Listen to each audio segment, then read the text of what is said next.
Welcome to the Arrington Gavin Show. Real talk, big opinions, and fearless conversations. From the front lines of politics to the latest in pop culture. From breaking sports headlines to the stories that move the world. Nothing's off limits, and nobody's holding back. Arrington Gavin is here to break it down, build it up, and keep it all the way real. So turn it up, lean in, and let's get into it. This is the Arrington Gavin Show.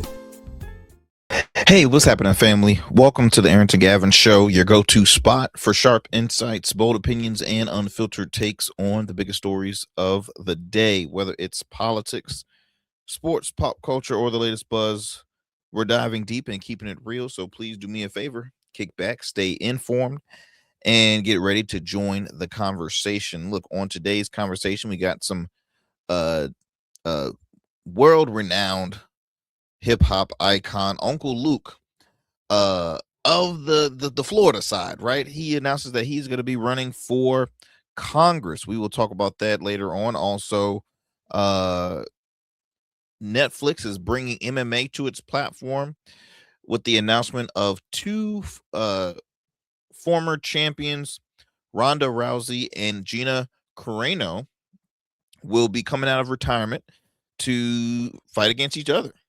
And I think that'll be quite interesting because, to my knowledge, I don't know if they've ever battled one another before, because during the rise of Ronda Rousey, I'm pretty sure Gina was either retired and doing more acting gigs, and she had left MMA. So this is going to be interesting.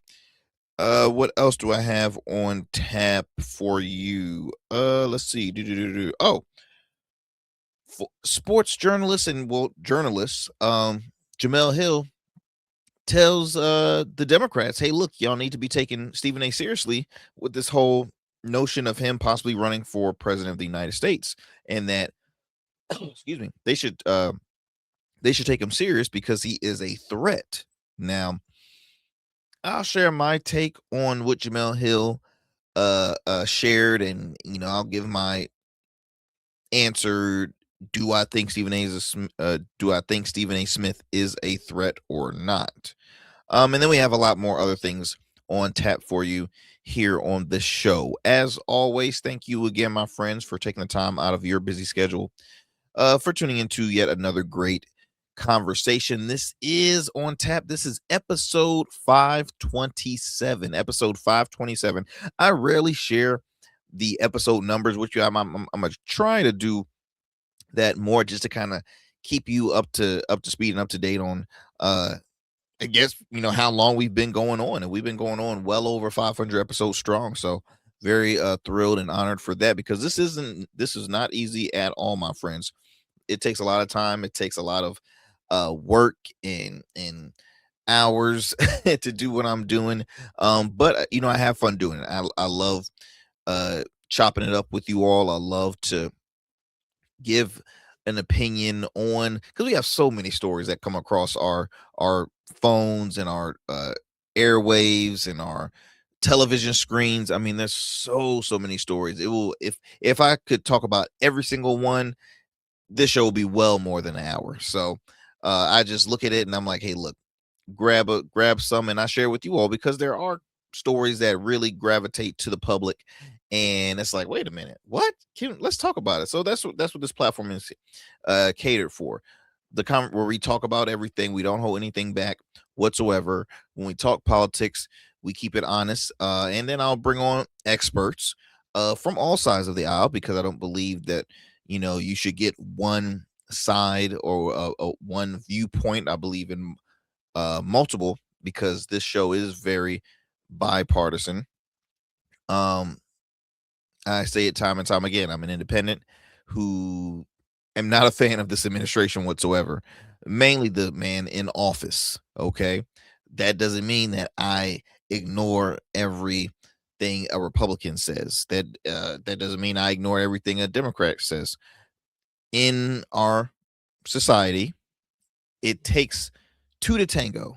It takes multiple viewpoints in order to build a versatile community, and that's what we do here. We just happen to live in a world where everybody wants to be on top. Everybody, greed, power, it's a big thing out here. So we just keep it honest. If you do good, we're gonna talk about it. If you do bad, we're gonna talk about it, regardless of party sides. But yeah, we got a lot of stuff to share with you on tap. What else do we have going on?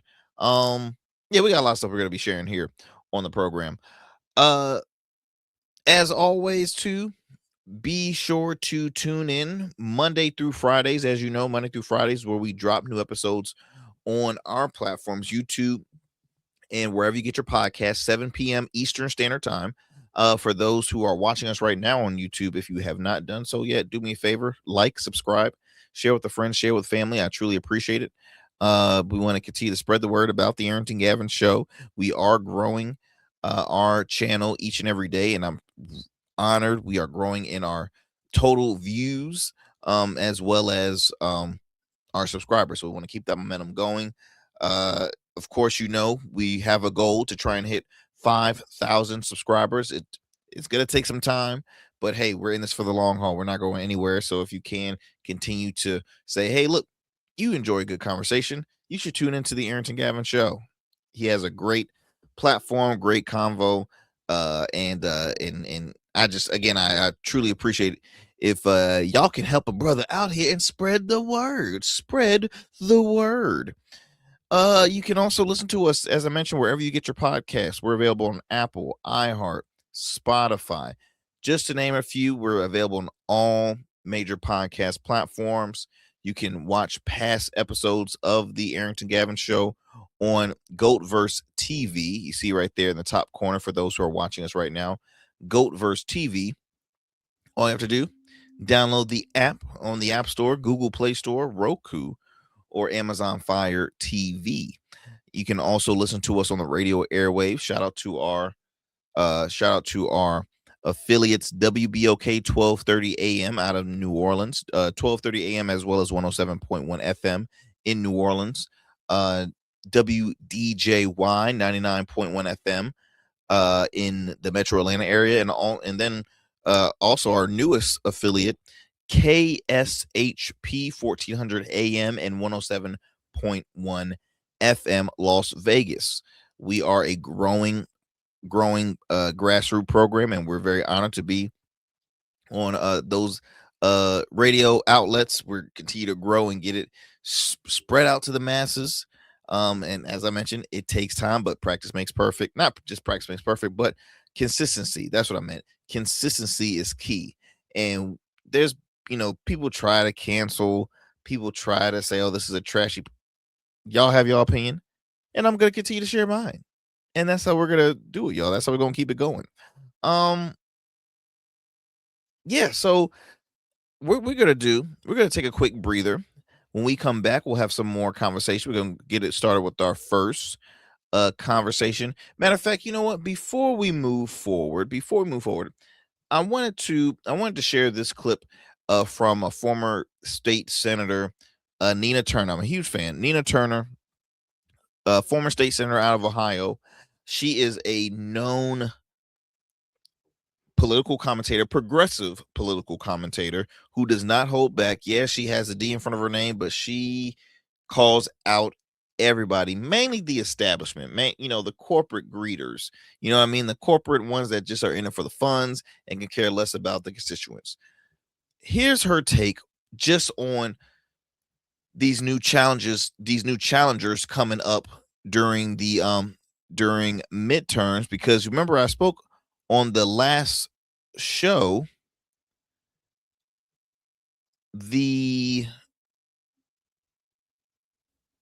that a lot of these longtime members of Congress, like a Maxine Waters, multiple members, they are coming out and they now have challengers, and the older generation ain't too happy about that, because they're like, why what you trying to replace me? Look, they're gonna keep on getting more and more grouchier and grouchier. And Nina makes a good point. She says I think her take is a little more respectful than mine, because people been saying, are you ageist? No, but I'm also a realist, and realistically, people don't want to see these folks that are in there mid to late 80s, early 90s, in their 80s in general in office. We don't want to see that. I don't care how long or how experienced you are. I don't care. You should not be in that position for so long, nor should you want to continue being in that position that long, especially when you have all these politicians starting off. I'm a big believer of term limits. I just want to do 2 terms, then call it crit.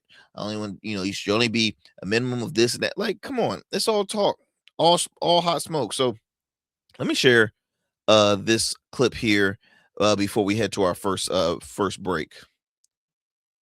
Just age, it is also mentality, is what you're going to deliver. One of the reasons why the mainline Democrats, or as I call them, neoliberals, are losing right now, because they are out of touch. When President Biden says Bidenomics is working, but people can't afford groceries and gas and healthcare, but yet and still you tell them the economy is working, I don't necessarily believe that's an age thing. It's an ideology thing. It's how do you connect with the I hear you, but Bernie, don't you think Bernie is the exception, not the rule here? But Katie, the main point is that you can have an old fool and a young fool. I'm not for fools. I'm for people who are going to connect. So the chronology is what it is. Absolutely. We want to have people middle age. We want to have a little people with some seasoning, and we want some young folks so that we can carry on. But to say this is simply about age, Richie Torres is I would consider him a young fool. Senator Fetterman, the same thing, a young fool. People want people who are going to connect with their needs. So I'm saying this is more than just age, Katie. That's all I'm saying. I agree with the senator there. It's not all about age. In my opinion, it's the fact that they're not relatable. In my opinion, the average voter is always going to judge a book by its cover, right? So that means if you have young people that are looking to want to vote for somebody, right? They're going to judge a book by its cover first and then read policy. What have they done, right? And then realistically, it's like, if somebody has been in office 4 years, you go down the list of what they were, their issues were that they want to fight on, and they've been in this position for this long, and no results. Come on, get out. See, if this was sports, right? We see how rare it is for a coach to stay as a head coach for 8 years plus, right?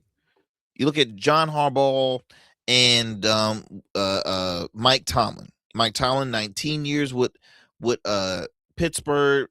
Harbaugh, I believe, 18 with Baltimore. Eventually, you have to have a new change of thought, and you have to have new blood.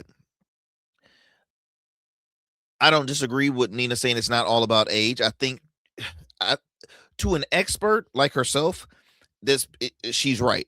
But I think to the public, age is a big deal. When you see Senator Mitch McConnell buffer, like literally freeze up. I don't know what kind of medical episode he has, but he will pause, and it's scary looking. We've seen elected officials fall. We've seen elected officials fall asleep.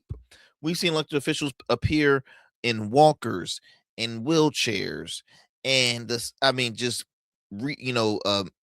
not making sense of what they're saying, or really like not understanding the thought. I mean, it's just, we see it over again. It's just like, y'all, this should not be a country with folks that are old and dusty in powerful positions making laws, or again, they're going back and forth on how society lives, and it's just unfair for the American people, in my opinion. There should not be people in their 80s running for re-election. Now, again, Senator Turner made a good point. Fools are fools. I just don't want no fools. You got young fools, you got old fools. But I think you need some young folks, you need some seasoned folks. You always gonna need the multiple viewpoints. But again, you don't need all young people. You don't need all old people. You just don't. And I think it's funny because she mentioned I think a Congressman Torres out of New York. She mentioned Senator Fetterman out of PA, which we will talk about him a little later on. But I just want to play that because I don't want y'all to be thinking, well, I really could care less what y'all think, but people are always coming to me like, you're a little age. I think you're a little harsh on these elected officials. No, I'm not. I'm being honest. Because we're tired. People are impatient, and we don't want to continue to put same old, old folks in there. I'm sorry. It's not the case. Y'all, I could talk your ear off right now, but we do have to head to a quick break. You're listening to the Arrington Gavin Show. Do not go anywhere. Do not change that dial. We'll be right back. Every man has a story to tell. Your ambitions, your achievements, your legacy. Your suit should reflect that story, crafted precisely, designed for impact, and tailored exclusively for you. We work with only the finest fabrics, luxurious wools, silk, linen, and blends from world-renowned mills in Italy, the UK, and India. These fabrics are the foundation of custom suits that exude elegance and stand the test of time. But a suit isn't just about fabric, it's about fit and it's about confidence, and it all starts with you. When you work with me, you'll receive a personalized consultation, whether in person or over Zoom. Together we'll explore your vision and discuss your needs. And we're gonna bring your ideas to life. My journey as a designer includes apprenticing under New York-based designer Clavon Leonard, showcasing collections at New York Fashion Week, Algeria Fashion Week, and the prestigious Baltimore Met Gala. That experience is what we bring to every suit we create, from weddings to corporate events and everything in between. We specialize in crafting one-of-a-kind suits for life's most significant moments. Dapper Luke has been recognized as one of Baltimore's best menswear in 2023, and I was honored to be one of the 10 designers selected for the prestigious Baltimore Met Gala. With over 900 satisfied clients, we proudly serve Virginia Beach and Baltimore, bringing world-class designs to these incredible communities. We don't just make suits, we craft confidence. Your suit will fit your body, your style, and it will tell your story. Book your free online personal consultation today. Visit www.dapperluke.com. And we still in traffic. Don't look familiar, do I? Not in this seat. Hey, what's that you listening to? Here to host today. Hey, turn it up. With me? Yeah, this that new Goat Verse app. I got you. So y'all want to know where the goats are? They're off on the sidelines. Looking for fresh, relevant content wherever you go? What was the name of that he said? Introducing GoatVerse TV. GoatVerse, that's what it's called. The free streaming app that brings you the best podcasts, current events, and thought-provoking opinions all in one place. Download it now from the Apple Store or Play Store. In goats, we trust. Become a man of distinction with Rugged Evolution Beard Care. Order our scented beard oils and beard balms to help you maintain and grow the perfect beard. Order today. Try our men's care products like the full body exfoliating cleansing bars, body wash, smooth stash, and more. Log on to our website or download our app to place your orders. Rugged Evolution Beard Care. We're your luxury but affordable men's care line. And remember, Rugged is the new smooth. What's happening, y'all? Welcome back to the show. So, John Fetterman, Senator John Fetterman out of Pennsylvania, Democrat, who has since entering into his term as a senator because he was a former governor, but now at the helm as a senator, let me take that back. Just so I can, because whenever I'm not 100% sure on the position, yes, he was a former lieutenant governor before he was a senator. But ever since he became a senator, he's been kind of like the oddball in the group in his party. You remember when you had Senator Manchin, Joe Manchin out of West Virginia, you had Senator Kristen Sinema out of Arizona. She was a Democrat, then she ended up becoming an independent while still in office. After Manchin finished his term, he ended up leaving the Democratic Party. Now he's a registered independent. Fetterman, who is still a registered Democrat and who always say he's a Democrat when it comes to campaign season, he campaigns on the campaign trail with Democratic elected officials, but he has continued to just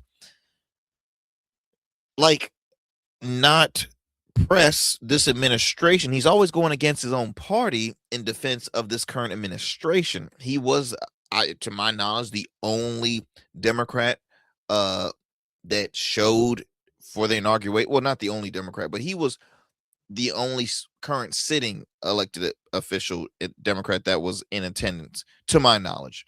You can't miss him because he wears the same weird like outfit. Regardless of whether he's wearing shorts and a hoodie. I mean, talk about somebody that doesn't want to make it all about himself. Obviously, he wants to be seen because he wears that. That's like that's his brand. That's his calling card. That's his legacy right there. Is hoodie and shorts, basketball shorts. It's just weird because sometimes I want to be like, bro, do you like shower? Like, no. But anyway, it is quite interesting because when I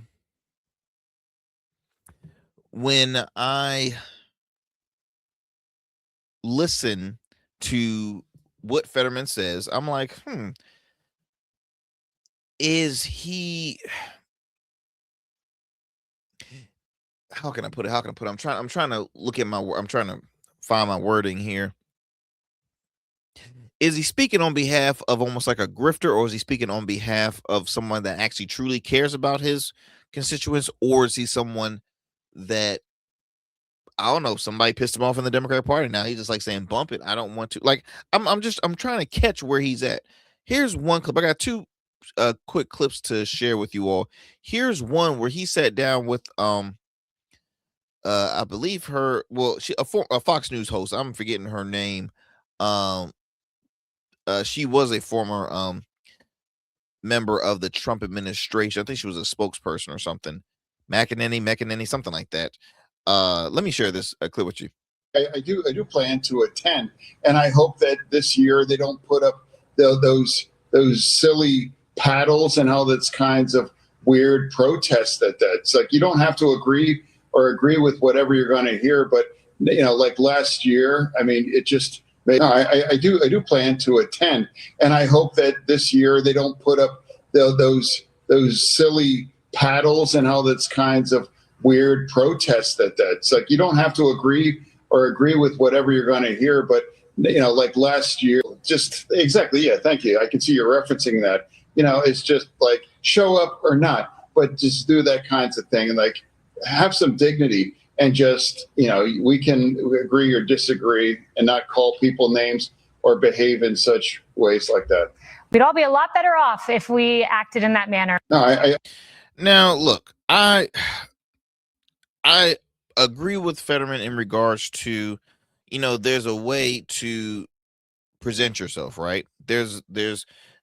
He's always going to be on the bipartisan side to what I've seen. And look, I can't be wrong with that because realistically, the world is not made up of one party. You need to have joint parties to work bipartisan in order to pass bills that looks out for the majority and not just one side.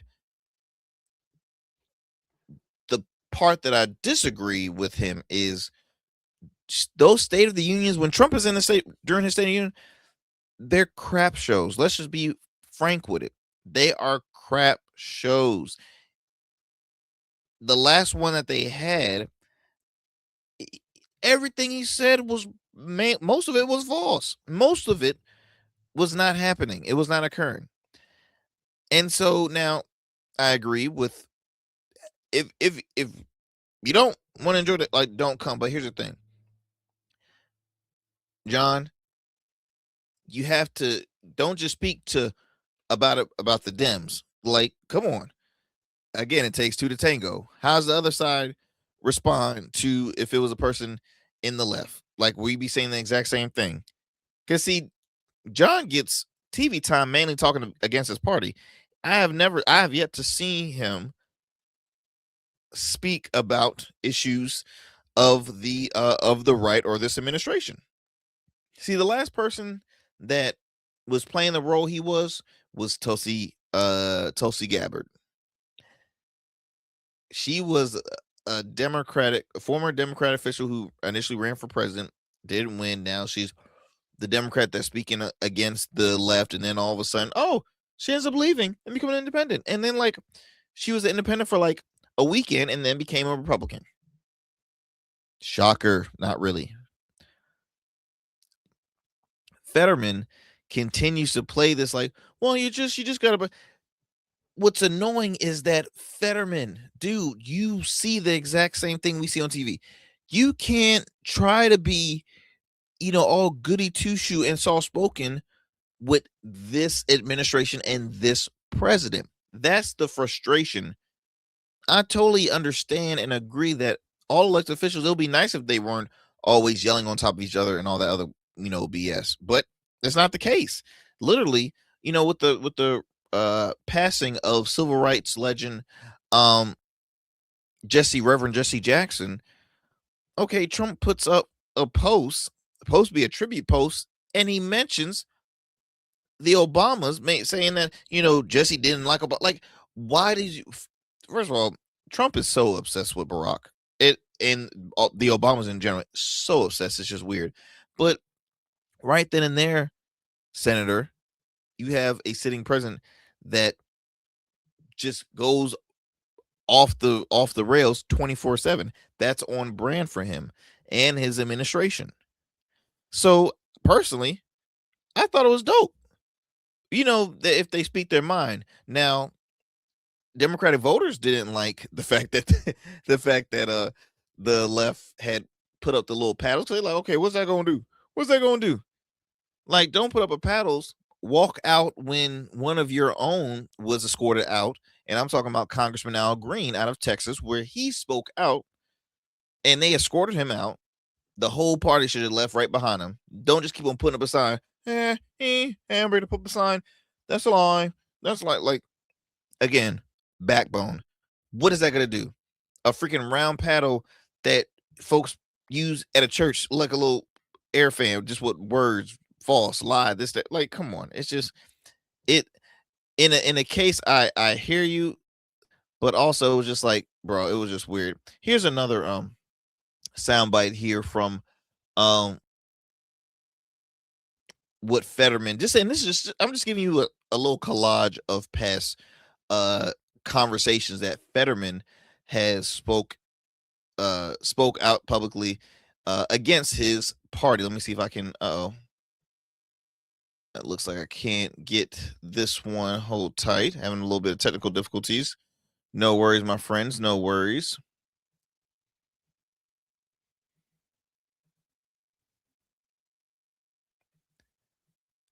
Well, it looks like we are having some issues there. So, hey, that's a sign. They said, nope, don't want to play no more. Don't want to show no more Fetterman. Let me see if I can get it one more time.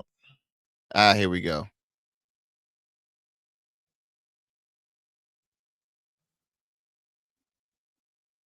Let me see here.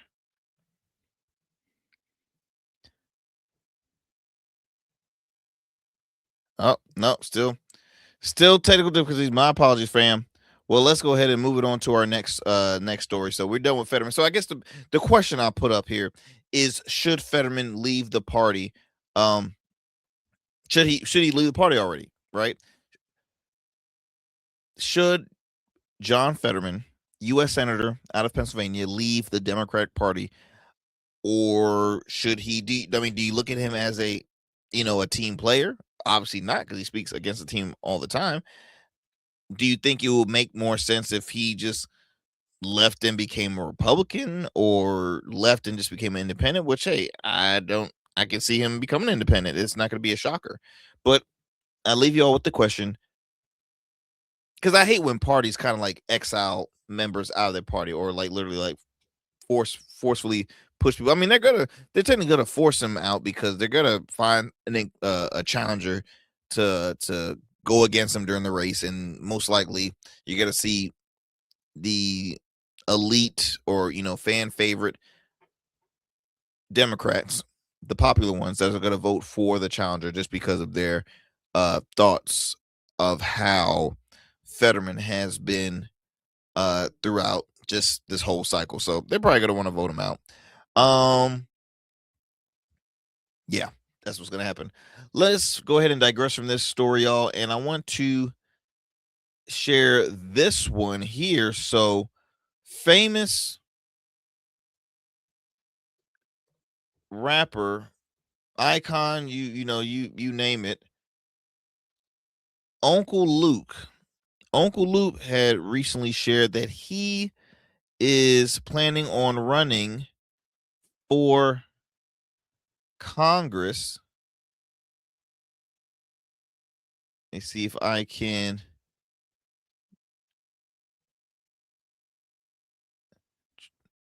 trying to give you guys a graphic here. Let's see. Let's go with this one. Is this gonna help? There we go. Let me see here. I think I might have a clip. Perfect. Now I'm not gonna give you the full. I'm not gonna give you the full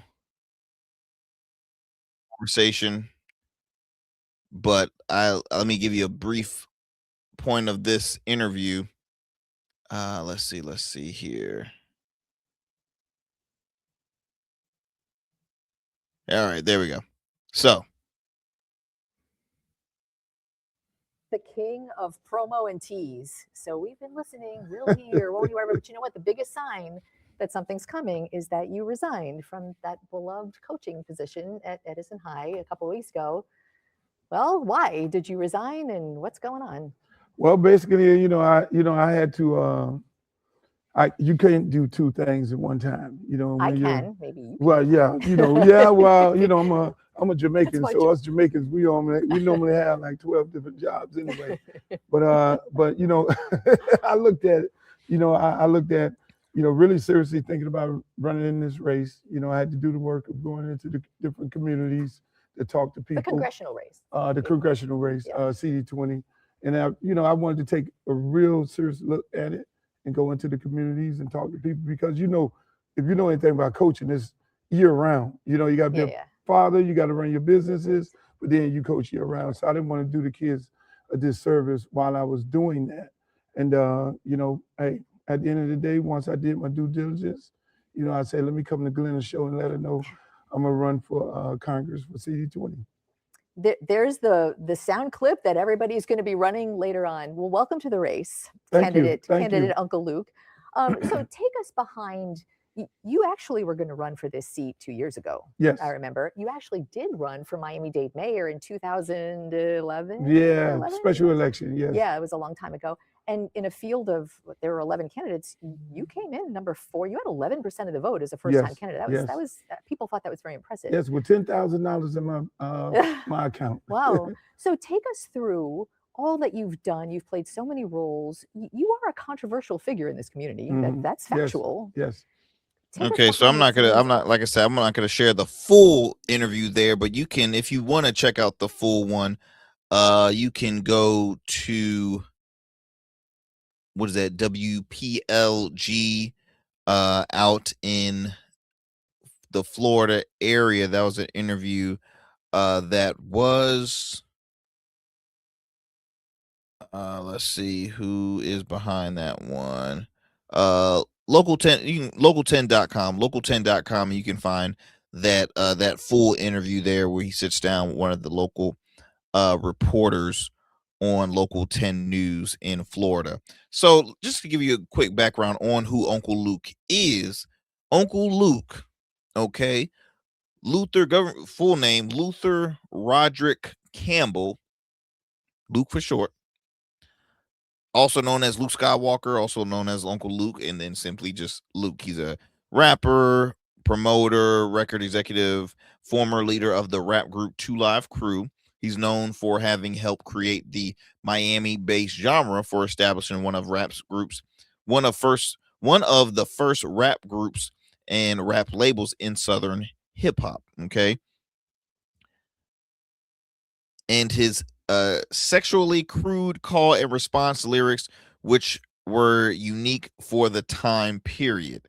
So he's born and raised in Miami, Florida, known in the area, well known again for being a part of the hip hop genre in Miami.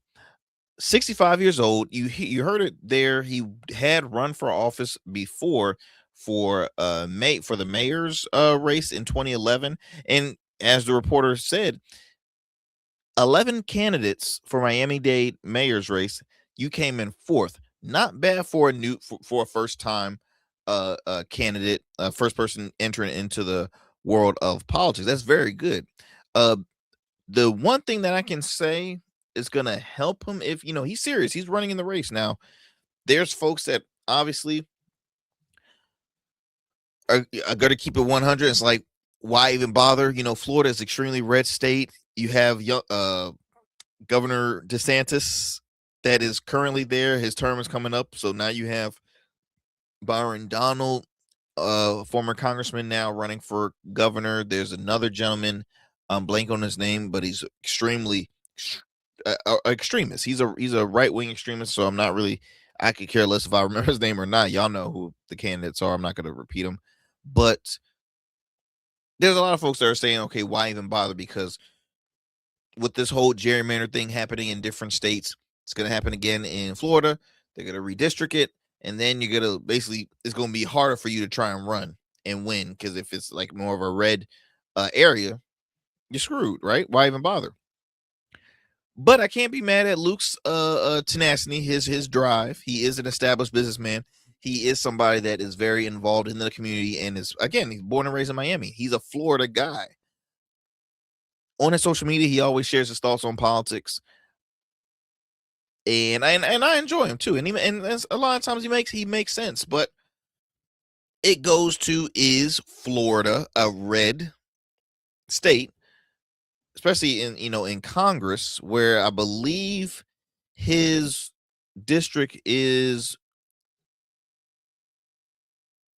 primarily a red district.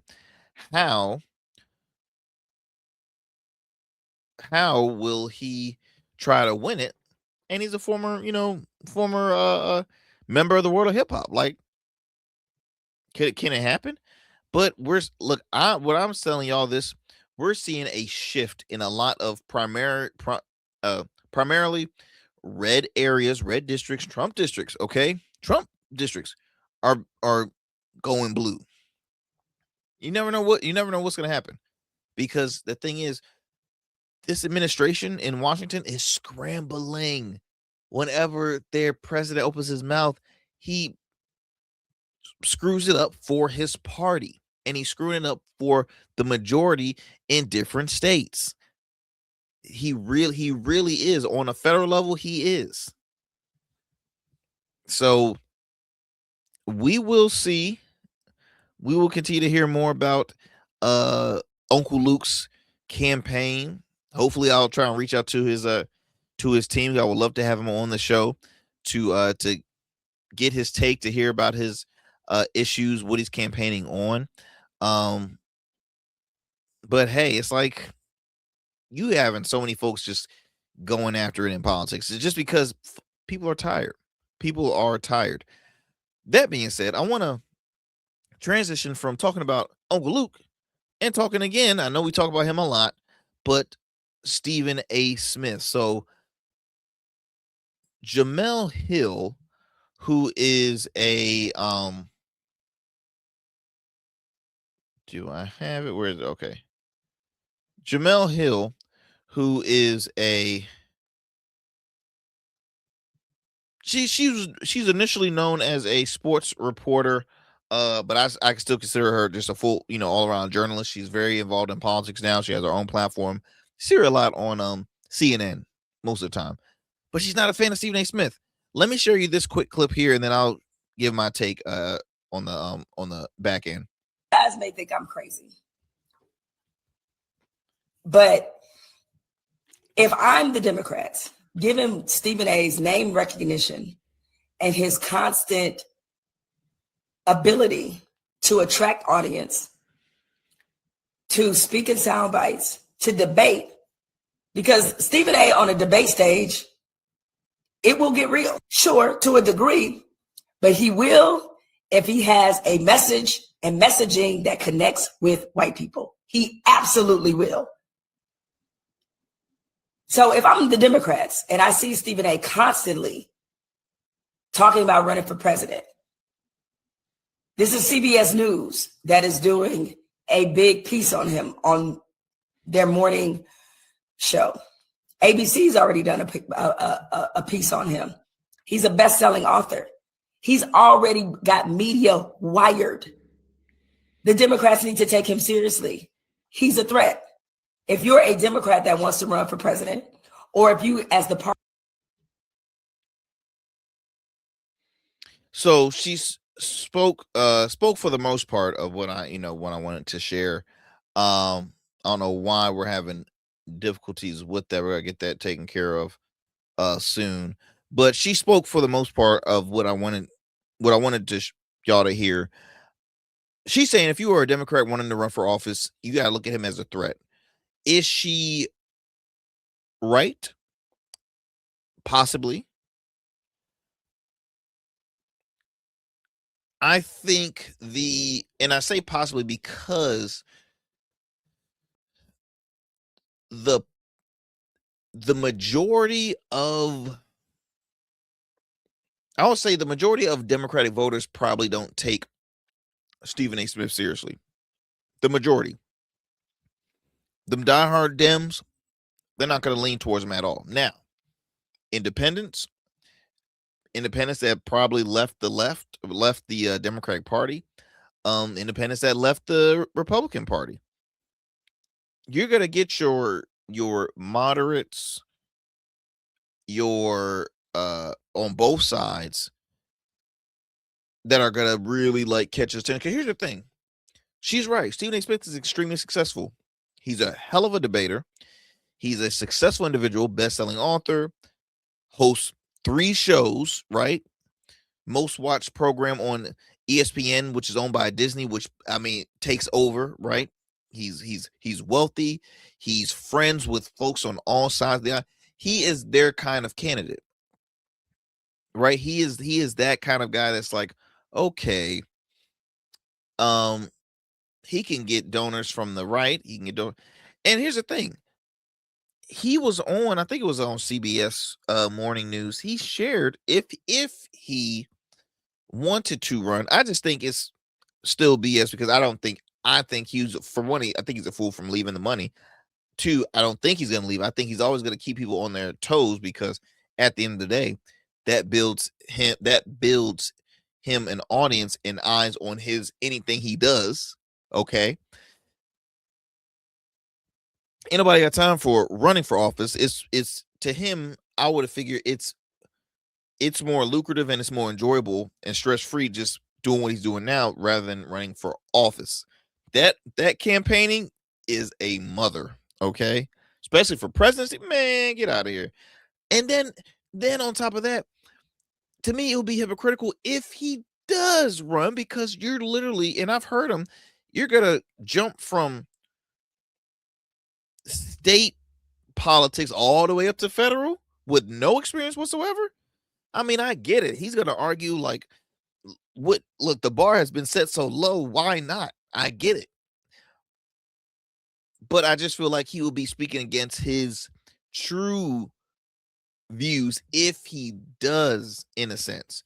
Now, going back to Jamel Hill, to say that he's a threat to, if you're a Democrat, Stephen A. Smith said if he runs, he'll run as a Democrat. Because he can never see himself as a GOP member, even though he's very simple. He's like, look, I hate high taxes, right?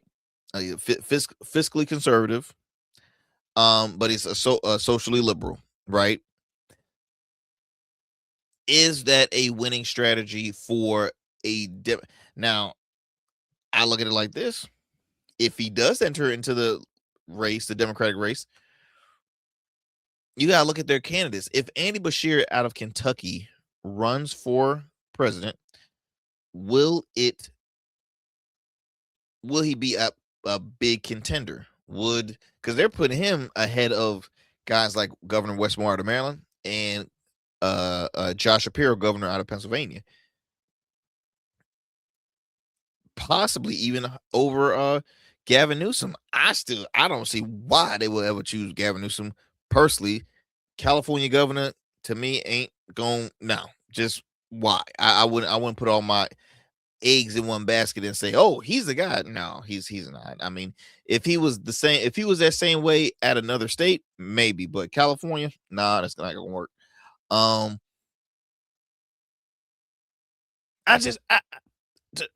think though, if I was the Democratic Party personally, I would find ways to see how we can get him as a candidate and back him up. Call me crazy, because a lot of people don't like Stephen A. Smith. A lot of people look at him as a hypocrite, as somebody who caters to more of the right and pleases white folks. I personally don't see it. I see him being upfront. I see him sharing his honest opinion, being that he keeps it honest, and people don't always like honesty. It always blows my mind, because if you think about it, there's always more haters when you're extremely successful and you're like their point of person. Now look, you can't help if networks say we just want to hear Stephen A. Smith. Now they're gonna say he's making a fool of himself. He don't even know what he's talking about. This and that and the other. Again, y'all, when the bar is set so low, and here's the thing too, it's not the fact that he doesn't know what he's talking about. It's the fact that people can relate to the things he says better. Because here's where politicians get it wrong. When they can speak all the time in front of people, but if they're not speaking to us in layman's terms, in a sense, it's all this is going over the head. Like, don't give us the headline, give us details, give us policy. Don't give us the title, give us the meat and potatoes. We continue to see folks time and time again. I'm gonna run on affordability. I'm gonna run on healthcare. I'm gonna run on public safety. What the hell does that mean? What does that mean? Like, you can't continue to always speak this, speak that, speak talking points, and not give us meat and potatoes. Stephen A. knows exactly what people want to hear. Okay, now it's up to him if he ever gets that position, if he backs up, and then once he's like, oh snap, I got that's always going to be the tough part. See, it's almost showing how, as long as you have a strategy, a winning campaign, a winning strategy, campaigning will be dope. Especially if you're a great debater like Stephen A. Smith. Debating is what he gets paid for. Debating is easy. Okay, he can debate anything. He can debate anything. But once you're in that position, it's going to work from there. Because we've seen a lot of candidates. Oh, they're sharp. They're this or that. And then when they get in office, wow, they were awful positive. Because the position is different. The position is different once you enter into that space. So, again, what Jamel Hill said, the left should take him serious. Should they? I mean, they should always take people that are interested in running seriously, but seeing them as a threat for Democratic, I'll just say this: always keep your eyes on a swivel. Always keep your eyes on a swivel, because you never know who's going to come out the woodworks and want to run for office. I'll just leave it at that. But personally, I do think that people overreact with Stephen A. in my opinion, and correct me if I'm wrong. I would love to hear from some of my friends who are on the opposing side of Stephen A. Smith's viewpoints. I would love to have them on so they can explain to me what do I have wrong, right? What am I saying that is wrong? Seriously, I'm extremely curious. How are we looking on time? We're gonna be finishing up shortly here. Let me bring up. Let me see here. This is I'm not gonna have time to share the DC grandmother that was speaking so highly about Trump. I'll share that a little later on, but let me go ahead and share this clip quickly because I thought this was interesting. So you know how Netflix continues to grow their platform. I feel like each and every quarter, not even each and every year, each and every quarter is something new that comes. I'm like, what? So check this out. It was in that Netflix was going to be airing their first ever MMA bout on their platform in the main card. The headline match is between two champions who have not faced, to my knowledge, Ronda Rousey, okay, former UFC champ, and then Gina Carino, another former champ. And they're both, let me see here. I think, oh yeah, it is an age. Gina is 43. Ronda is 39. Both of them are coming out of retirement for this fight. Ronda has not fought since 2026. Carino, excuse me, Gina Carino has not fought since 2009. 2009, y'all. Ronda Rousey obviously is more well known in the space. She still kept herself in a fighting shape because after she left MMA, she became a star in the WWE, which I was shocked. I didn't think it was gonna last that long, but she really was a spectacular wrestler, almost like the female Ken Shamrock. Now Gina, on the other hand, I remember she used to be on the American version of American Gladiators. Then she branched off and did movies. I think Fast and Furious. She was on The Mandalorian until her stance on the whole vaccine thing during the pandemic kind of canceled her. And now I haven't really seen her in movies. I think she's on movies on more of a lower budget to my understanding. But let me go and read you this article real quickly from NBC News. Two pioneering fighters, announced that their returns recently for a bout that will be staged by Most Valuable Promotions, a combat sports promotion established by influencer turned boxer Jake Paul and his business partners Nakasa Baidarian. And the show will broadcast on Netflix. So as you know, Jake Paul, he has this promotion where he fought a lot of his fights, the Mayweather, the Mike Tyson fights, all those other fights. It was garbage, but set aside from his garbage bouts, the undercards or co-main events have been legit, really, really sharp. So it says here that the 39-year-old Ronda Rousey hasn't fought, as I mentioned, since 2016. Is saying she hasn't fought since 2016, while the 43-year-old has not fought since 2009.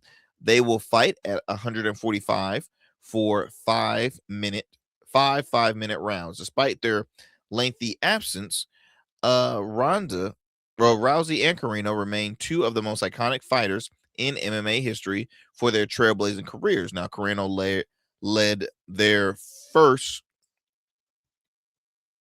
once outlawed sport into the mainstream of broadcast television, while Ronda secured the enthusiastic acceptance of women's MMA by Dana White and the UFC. Speaking of Dana White, to my knowledge, Ronda had reached out to Dana to try and possibly host this bout.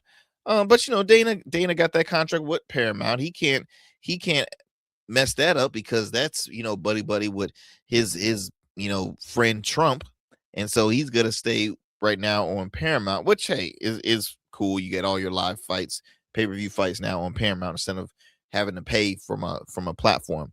Now, Ronda's career, she is 12-2, rose to become arguably the biggest star in MMA after winning an Olympic medal in judo in 2008. Now, her arm bar finishes and cage charismatic single-handedly prompted White to begin promotion of women's MMA, with Rousey as the center of his plan. Now, Rousey won the UFC's first ever women's bout in 2013 to claim the bantamweight title belt, and she still holds the promotion's record with 6 title defenses after ending 11 of her first 12 fights in the first round.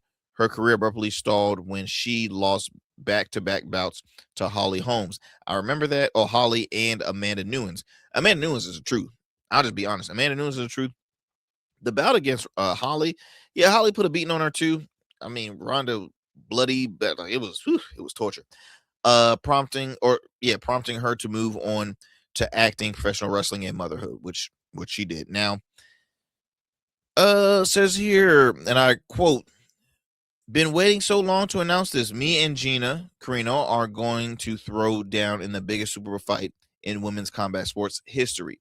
This is for all MMA fans, past, present, and future." Now, Carino, 7-1, fought in the first Nevada sanctioned MMA bout between women in 2006, and she won a series of fights that made her a network television draw in the sport's early days. She was stopped by Chris Cyborg Justino in her most recent fight in August of 2019, and she moved on to acting despite repeating rumors of a return to the cage.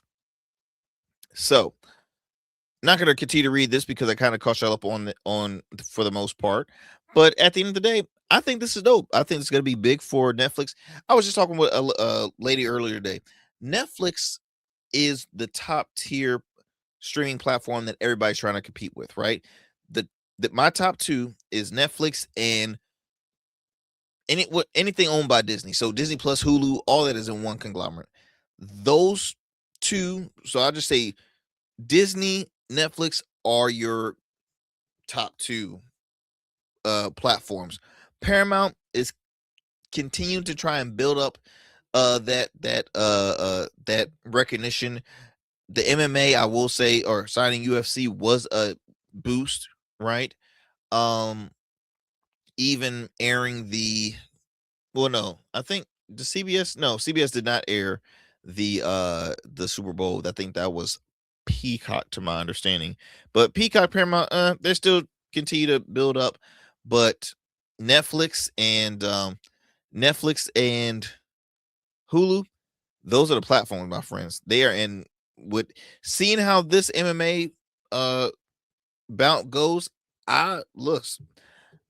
It's hard to compete with UFC just because of the competition level. I mean, the fighters in UFC are just top notch, and UFC has the money. They have the money to bring in those key fighters. Those other promotions might not have the funds to bring in those fighters, but you have some fighters that just do not care for Dana White and think they deserve more money.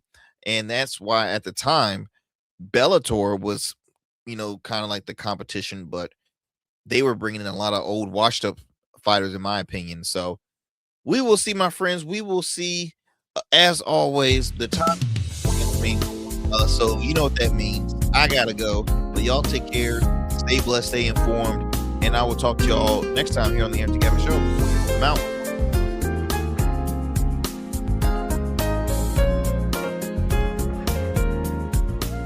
That's it for tonight on the Arrington Gavin Show. Thanks for tapping in and keeping the conversation alive. Don't forget, stay connected with us on all platforms. Follow at Arrington Gavin on Instagram, Blue Sky, and X, and subscribe to the official Substack for exclusive takes and deep dives you won't get anywhere else. We're here every weeknight, same time, same energy, same real talk. Until next time, stay bold, stay sharp, and stay true. That's what we do on the Arrington Gavin Show. Peace.